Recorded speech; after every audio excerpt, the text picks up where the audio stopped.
Good morning, Miss Neville Science students, and a happy Wednesday to everyone.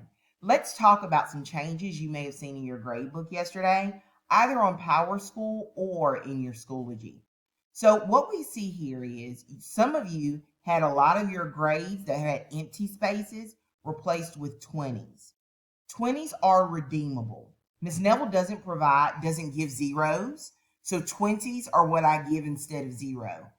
Any place where you saw a 20, you are still able to complete those assignments for a late grade.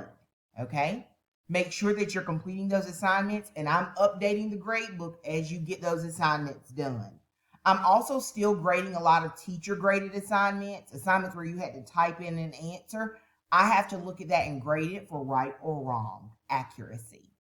Also, be prepared today for our lab, our first rubber band launch lab. You'll need to have your ruler or tape measure, a rubber band, your science notebook, and your pencil.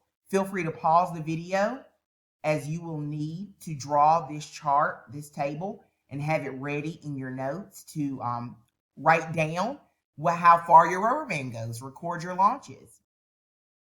Class will start this morning for Science 1 at 8:10, and it will start at 8:48 for Science 2. I want to go over real quick again how you know if you're Science 1 or Science 2. If you're Science 1, when you click on Teams to get into our class, this is the class that you'll see. It'll have a flashlight here for you. If you are in Science 2, you'll have a campfire there. So it's important for us to know the difference between those things and so we can do well in our classes. I look forward to seeing everybody at 8:10. Bye.